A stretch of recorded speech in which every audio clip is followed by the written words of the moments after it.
¡Wow! Muy bien, muy bien. Bueno, pero me parece que es muy sencilla. Quisiera hacerle otro cuestionamiento. Vamos a ver. Ok, ok, esta sí. Escuché que a usted le gustaba pasear por el mundo y ir a competencias y estudiar en todas las universidades buenas del universo. Pues vamos a hacerle esta pregunta. ¿Cuántas personas tiene el país de China? 1412.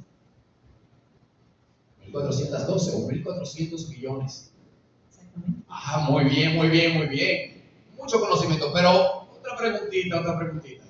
¿Y cuántas personas había ayer?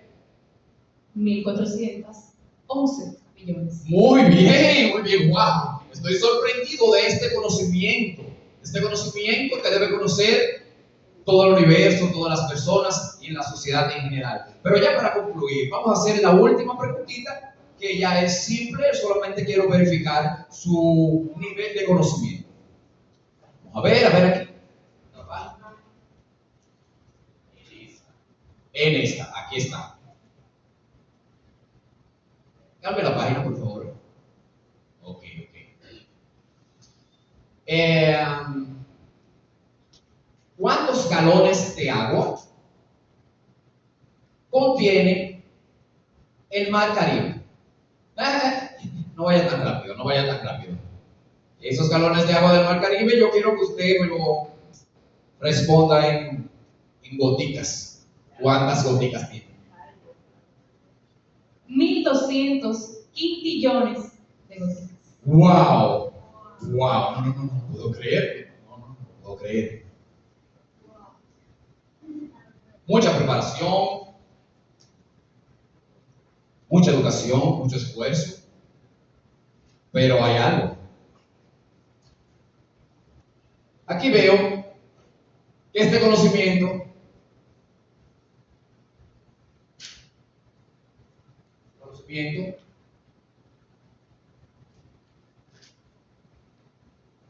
está muy completo, pero a la vez está vacío, muy vacío. Yo pensé que la vida era eso, ser mejor en las escuelas, en las redes. Pensé que si acumulaba más información, iba a sentirme completo. Pero nadie me dijo que el conocimiento sin Dios pesa en el alma, porque mientras más sabía del mundo, menos entendía mi propio corazón. Y ahí fue cuando lo sentí.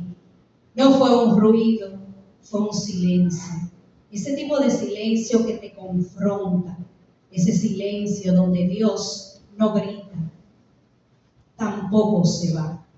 Y me habló, no con palabras, sino con la verdad.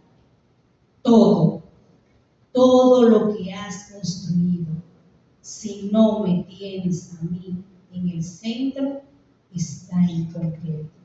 Absolutamente todo lo que tienes, reconocimientos, metas, todo, tienes que tenerme a mí en el centro y estarás completo.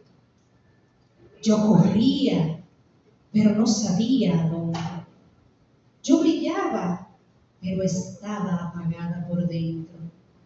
Yo sabía de todo, menos de lo esencial, porque nadie me enseñó que la verdadera educación no empieza en una escuela, empieza en el corazón cuando conoces a Cristo.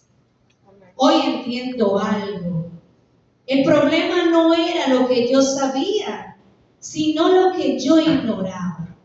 A Dios, porque el conocimiento humano puede impresionar, pero la sabiduría de Dios transforma. Página 23.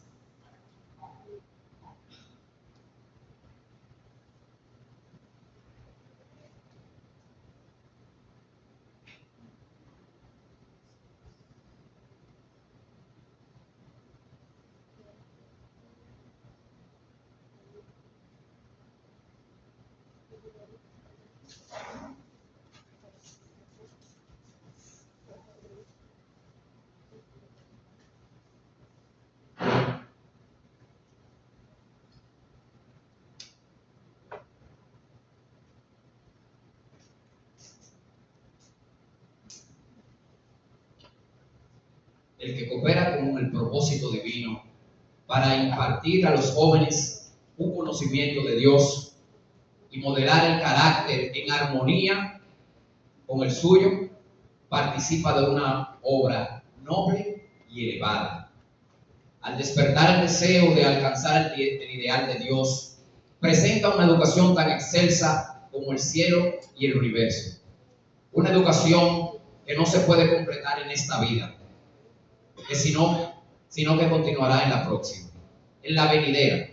Una educación que asegura al buen estudiante su pasaporte en la escuela preparatoria de la tierra superior, que es la celestial. La Biblia no es un libro más, no es una historia, es vida. Y Cristo no es una idea, es el centro de todo lo que soy o de todo lo que puedo llegar a ser. Y ahora lo entiendo todo. Lo entendí todo. Yo no vine a este mundo simplemente para aprender cosas. Yo vine a este mundo para conocer a Cristo. Porque una vez Él es el centro de nosotros, no importa cuánto sepamos, importa quién nos sostiene. Amén. Hoy entendí que todo lo que era para mí importante no tiene ningún tipo de valor si es vacío. ¿Y saben la forma en la que todo esto puede ser realmente importante? Cuando tenemos a Cristo en nuestra vida. La verdadera educación no consiste únicamente en adquirir conocimientos, sino en permitir que el amor de Dios transforme nuestro carácter, nos libre del egoísmo y nos prepare para servir a Dios y al prójimo, siguiendo siempre el ejemplo perfecto de su Hijo Jesucristo. Gloria a Dios. Gloria a Dios. Amén. Gracias, amados.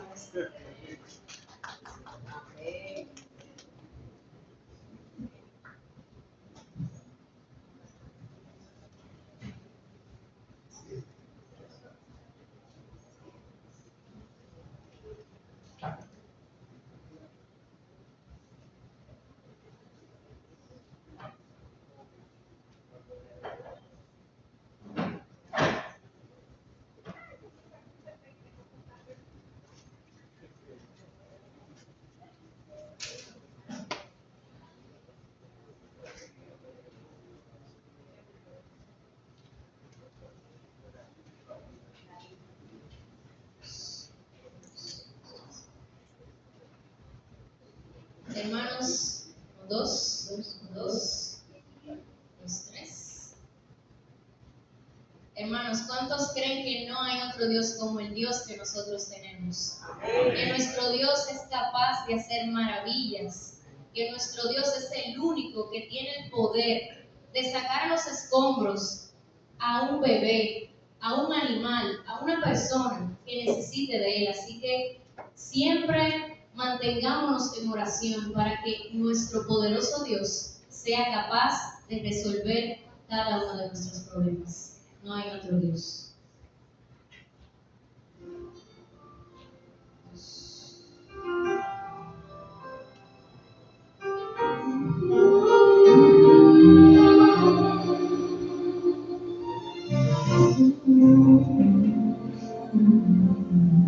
Muchos hombres por ahí pasaron, diciendo ser el propio Dios.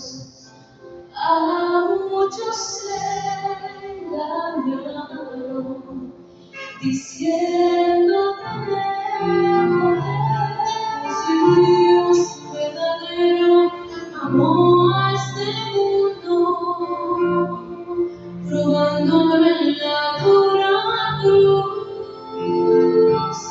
al enviar a su amado Hijo, tanto amor que nos salvó. No hay otro Dios grande como Dios. y no habrá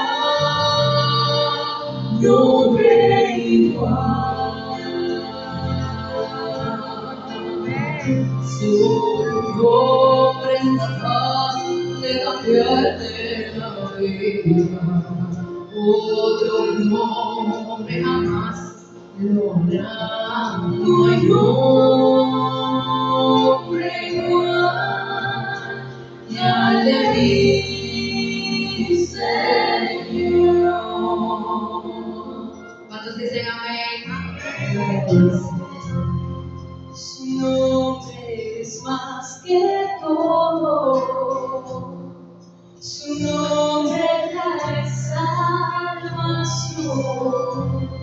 El mal no resiste al nombre de Dios.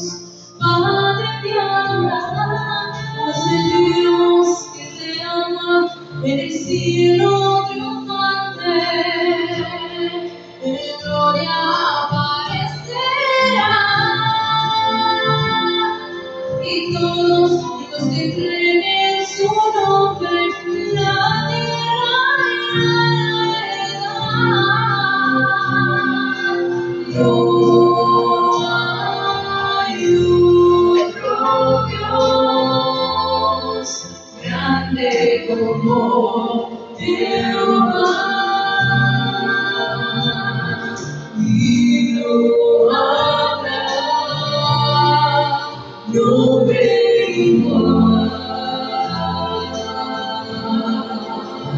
Su nombre es capaz de cambiarte la vida. Otro nombre jamás lo hará. No hay nombre igual que al de mi Señor.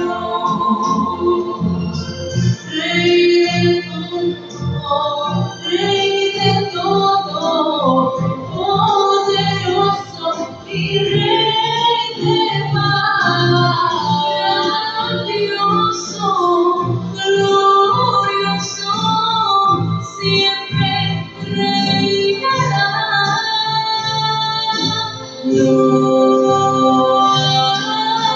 hay otro Dios grande como Jehová.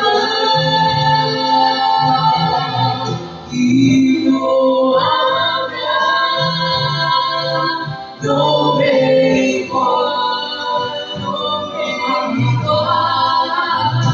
solo un nombre es capaz de cambiarte la vida. Otro nombre jamás lo hará. No hay nombre igual. No hay nombre igual. Padre mi Señor,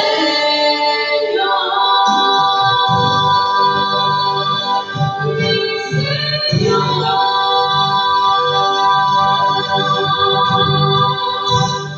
Amén, gloria a Dios.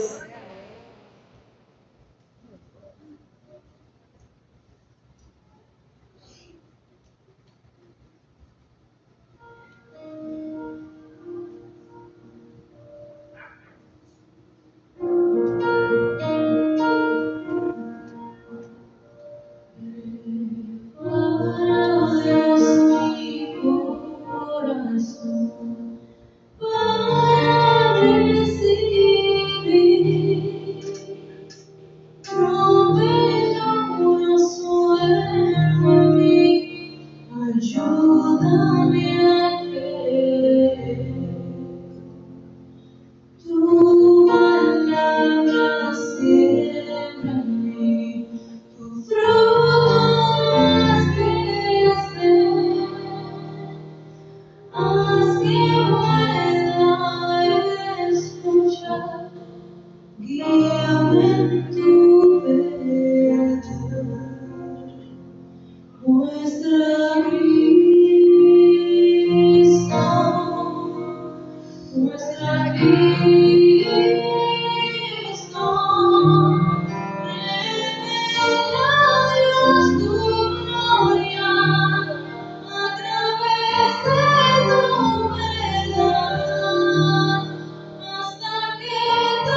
Comprometido con la educación. Sus primeras caminatas con Adán y Eva eran caminatas educacionales.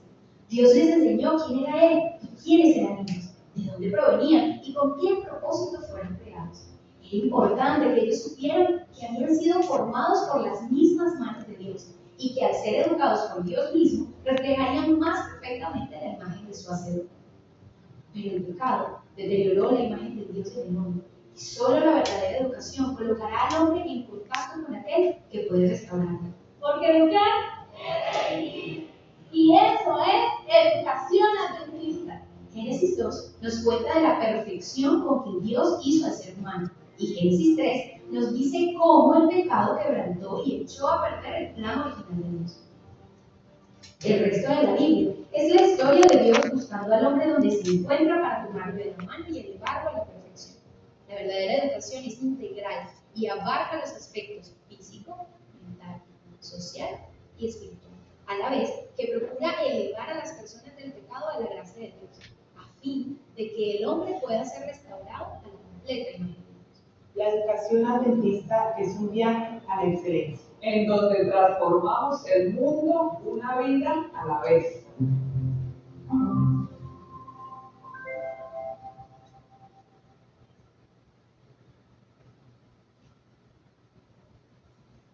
Muy bien, bueno, esta parte de acá vamos a hablar un poquito acerca de la importancia de la educación adventista y cuál es su misión. Yo no soy una participante, pero me han pedido que cuente un poco de mi testimonio.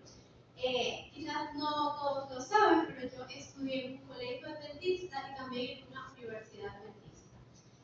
Mi experiencia en el colegio es muy similar a como es acá, realmente. Había muchas opciones, digámoslo así.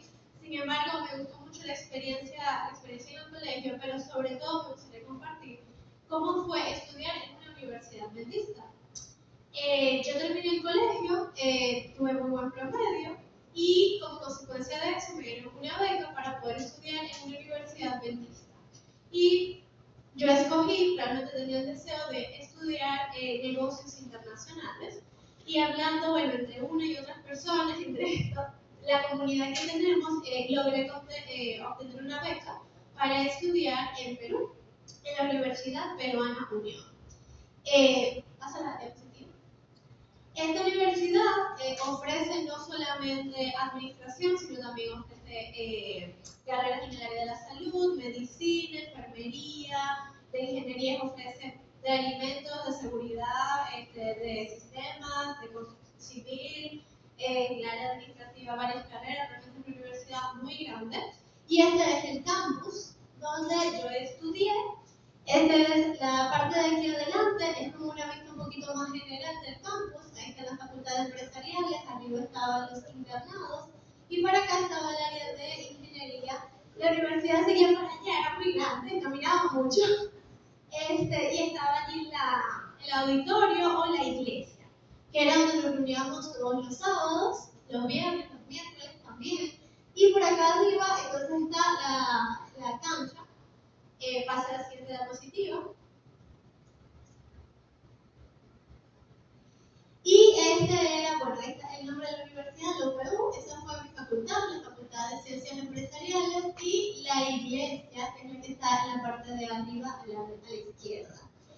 Realmente, yo voy a contar un poco de mi experiencia, ¿no? Pero quiero, ya que estamos en el punto de la iglesia, agregar de que la experiencia de estudiar en una universidad adventista, yo no la puedo describir con palabras, hay que vivirla. O sea, es una experiencia totalmente distinta. Por ejemplo, yo veo que mi hermano estudiando en ITEC, volviéndose loco con las materias, con una exigencia muy alta, porque obviamente ITEC es muy exigente, pero sobre todo con un gran descuido de él como persona y físicamente. En la UPU no fue así. Yo obviamente tenía mucha exigencia de mis profesores, pero también tanto los profesores como la institución se preocupaban porque uno tuviera un crecimiento integral. Aparte de mis materias académicas, también tenía talleres para la vida, donde aprendí a cortar cabello, aprendí a ser repostera, aprendí a coser, teníamos clases de educación física y en todo el campus se inspiraba este estilo de vida saludable. Cuando teníamos que quedarnos a dormir en casa de alguien o estudiando hasta tarde, no nos dormíamos con una taza de café al lado, como hacen la mayoría de los estudiantes universitarios hoy en día, sino con un bote de agua. Y era increíble, pero a punta de agua y agua y agua, solamente con eso era suficiente para que uno pudiera quedarse hasta tarde o levantarse temprano para estudiar. Cuando uno estaba muy estresado porque estaba sobrecargado de trabajos de la universidad, de cosas por estudiar, etc., no era que uno, no sé, o sea, hay que informarse de cómo relajarse. Lo que se tendía a hacer era que uno se levantaba a las 4 de la mañana o 4:30, tomábamos agua, salíamos a trotar y volvíamos con la mente totalmente fresca para poder seguir estudiando. Y no era algo que yo era la única que lo hacía, de hecho yo lo vi con ella y dije, pero ¿qué está loca?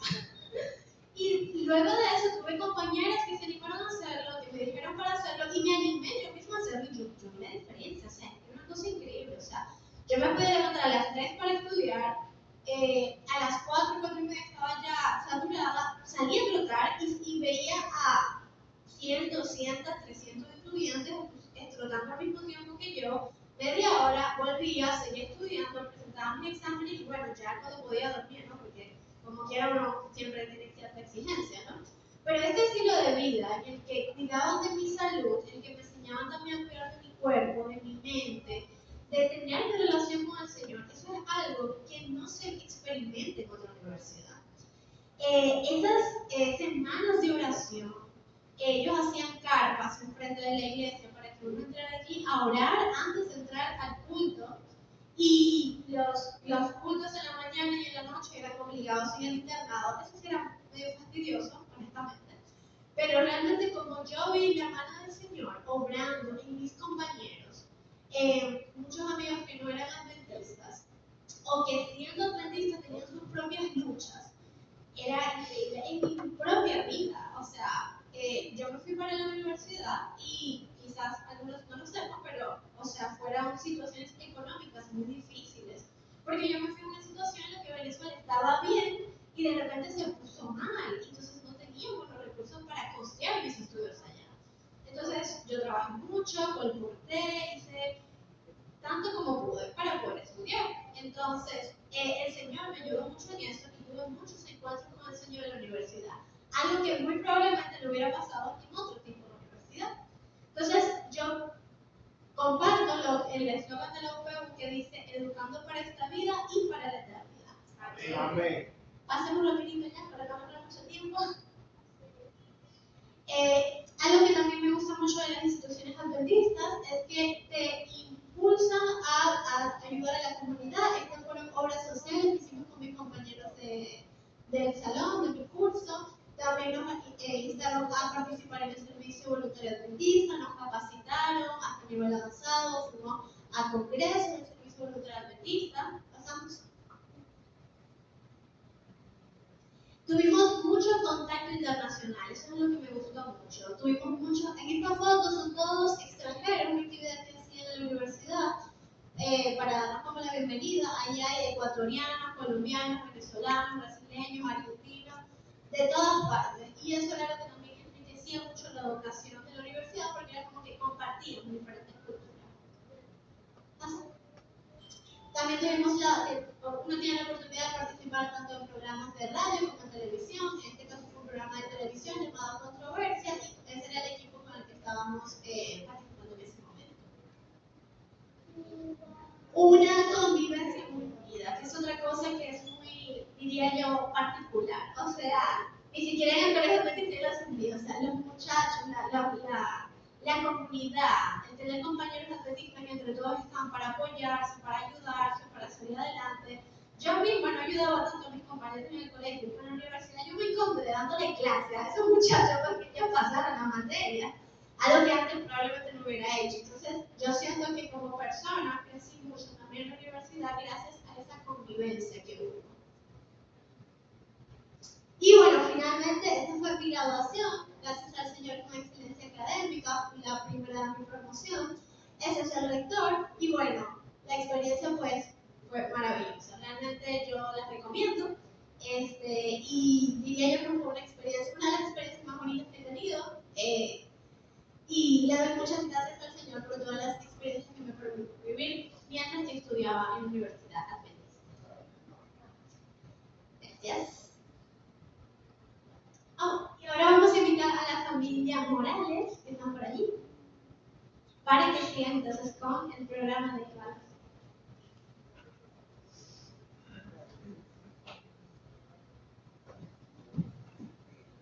Vivimos en una generación con más información que nunca, pero también con más distracciones, ansiedad y presión social. En medio de esta realidad, hace más de 100 años, Elena G. White escribió un libro que sigue respondiendo a preguntas actuales. Consejos para padres, maestros y alumnos fue publicado originalmente en 1903. Aunque fue escrito hace más de un siglo, aborda temas que hoy siguen siendo tendencia: educación integral, formación del carácter, uso correcto del tiempo, influencia del hogar, relación entre maestros y estudiantes y preparación para servir a Dios y a la sociedad. Más que un libro de educación, una guía para la vida.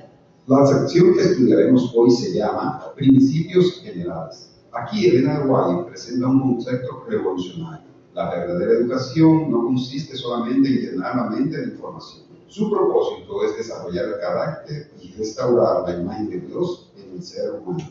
Pero para lograrlo, Dios diseñó un equipo de trabajo. Los padres forman, los maestros orientan, los alumnos deciden. Cuando los tres trabajan juntos, la educación cumple su propósito. Hoy descubriremos cómo estos principios siguen siendo relevantes para nuestra generación.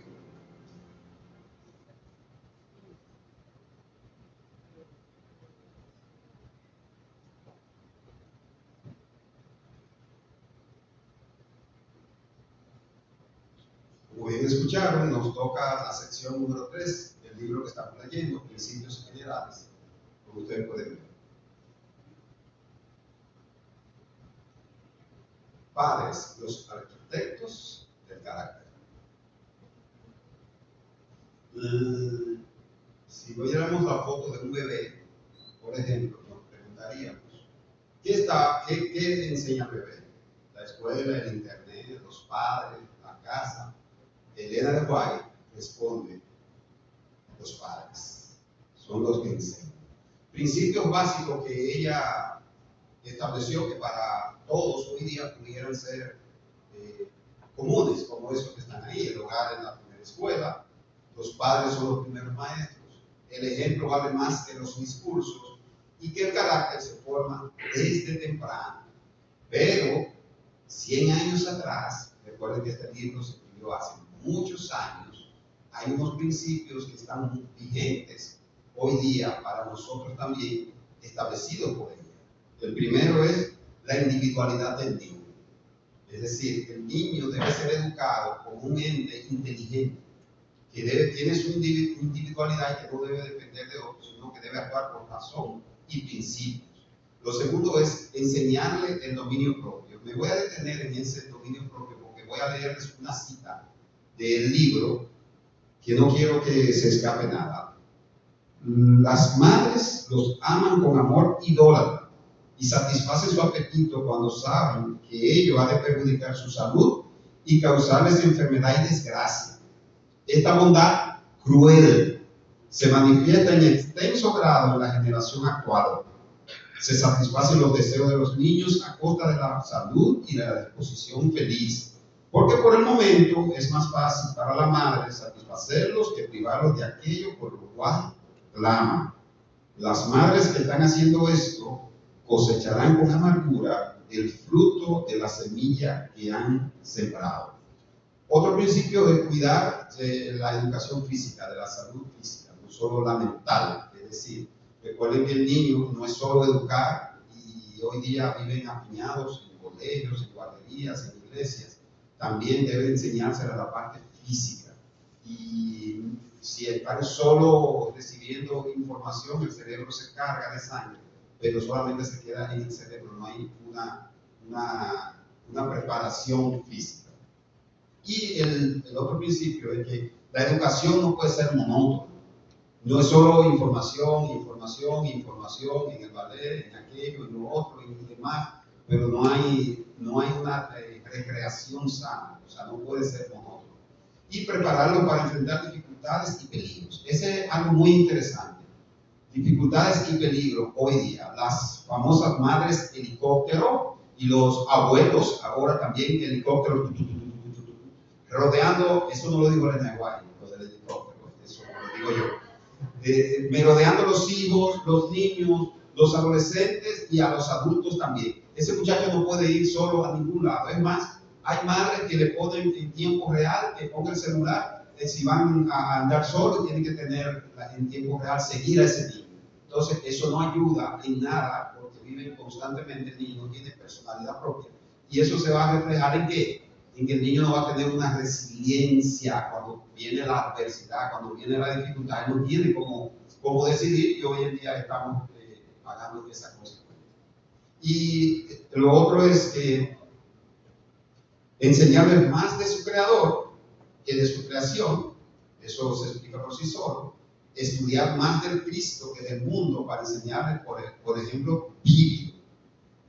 Y si un padre pasa 4 horas en el celular o el tiempo en el celular, está enseñando algo. Si un padre ora, está enseñando algo. Si un padre respeta a los demás, está enseñando algo. La pregunta no es si estoy educando, sino qué estoy educando y con qué estoy alimentando a mí. Los maestros, más que transmisores de información. Ahora existen mucho las inteligencias artificiales, los buscadores, y si le hacemos una pregunta, en segundos nos van a dar, no una respuesta, muchísimas respuestas. Tenemos tutoriales en TikTok, en YouTube, en todas partes, o sea, cualquier cosa que quieras aprender, lo buscas ahí y lo vas a encontrar. Dice Elena de White que los maestros no solamente dan conocimiento. ¿Cuál es la diferencia con estas otras cosas? Que los maestros forman vidas. Entre los principios generales que ella estableció para los maestros, dice que el maestro debe tener dominio propio. O sea, tiene que controlarse a sí mismo primero para poder controlar a los demás. Y esto se lleva tomando en cuenta que sus hábitos y sus principios tienen que estar por encima de cualquier conocimiento intelectual. Debe tener verdadera vocación. Ahora tenemos muchísimos maestros que lo que trabajan es por dinero. ¿Y por qué tiene que tener real vocación? Porque para poder dirigir la mente de un niño, tienen que amarlo. Para dirigir a los alumnos ya adultos, tienen que amarlos para poderlos llevar por el camino fomentar el cuidado físico tanto como el aprendizaje intelectual. Si los maestros no enseñan cómo funcionan todas las partes de nuestro cuerpo, la parte intelectual se puede ver afectada porque no sabemos cómo cuidar las otras y eso va a tener repercusiones también. El estudio de la palabra de Dios debe primar. Ese es uno de los puntos más importantes. Si hay negligencia de los maestros en esta parte, la vida de nuestros hijos va a tener problemas porque van a dejar de tener el temor de Jehová. Y en sus vidas, en su parte espiritual, eso puede ser una catástrofe. Debe tratar a cada alumno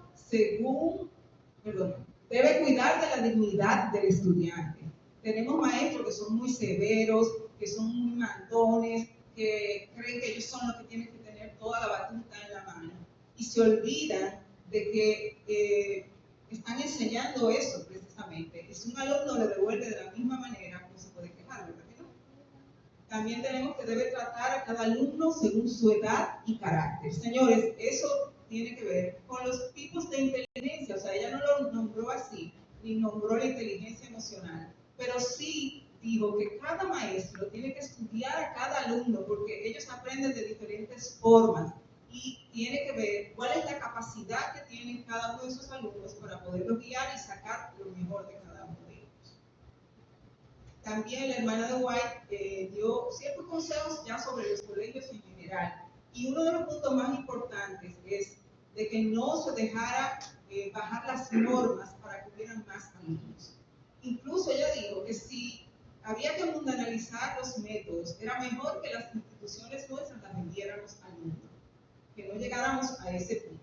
Pero finalmente, lo más importante, que no olvidáramos cuál era el objetivo de nuestros colegios, que es no solamente enseñar ciencia, sino la palabra de Dios. Quiero finalizar leyendo el siguiente párrafo que está en la página 65. Cuando cada maestro se olvide de sí mismo y sienta profundo interés por el éxito y la prosperidad de sus alumnos, comprendiendo que son propiedad de Dios y que Él deberá dar cuenta de su influencia sobre sus mentes y caracteres, entonces tendremos una escuela en la cual los ángeles se deleitarán en estar. Jesús mirará con aprobación la obra de los maestros y enviará su gracia al corazón de los estudiantes. Google puede dar mucha información, pero la mejor lección no es la que se escribe en una pizarra, es la que queda grabada en el corazón del alumno.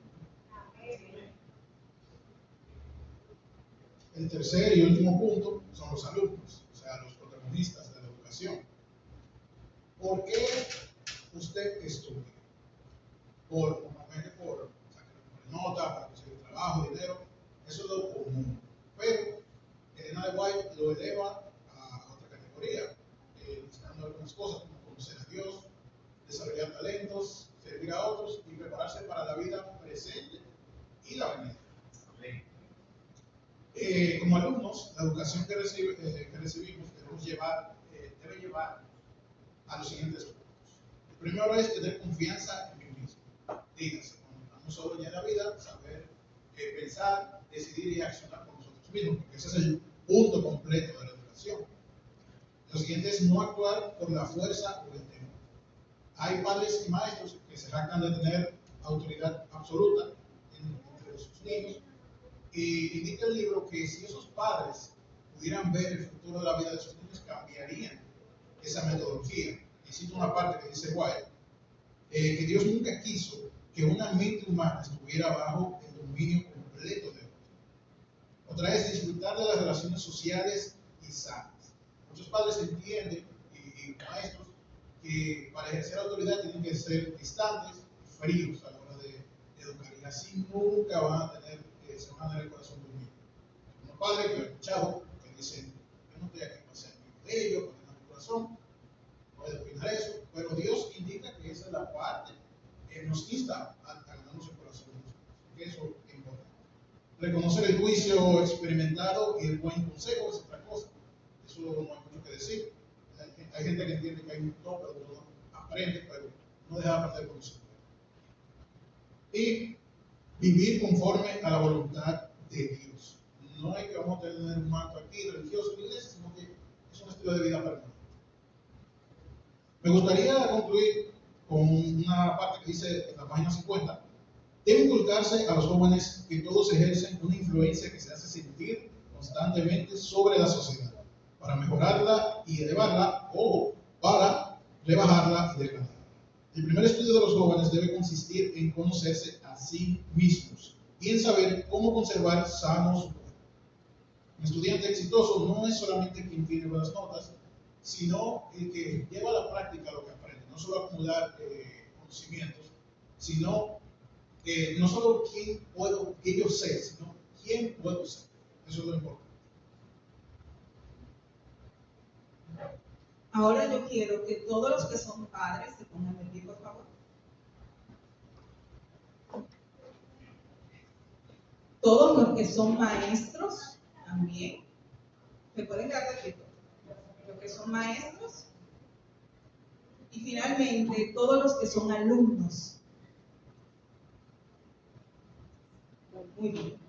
Yo quiero que entonces ustedes repitan, según el rol que usted tenga en este momento. Puede ser los tres. Si usted los tres, usted va a repetir después de nosotros lo que vamos a hacer.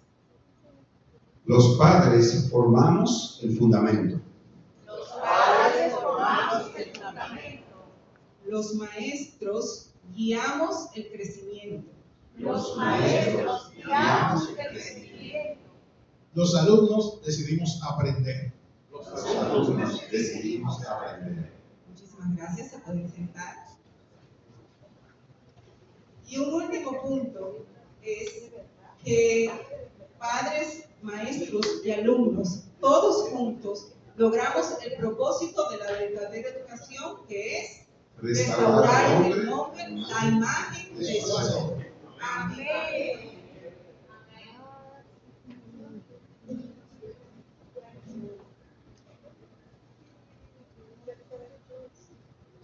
Muy bien, agradecemos a las familias que nos acompañaron hoy. Hicieron unas presentaciones realmente edificantes para cada uno de nosotros. El jurado está poniendo su calificación y mañana los esperamos en la escuela sabática a las 9 de la mañana. Tenemos una presentación más y el programa de los sábados. Así que queremos que todos se pongan de pie.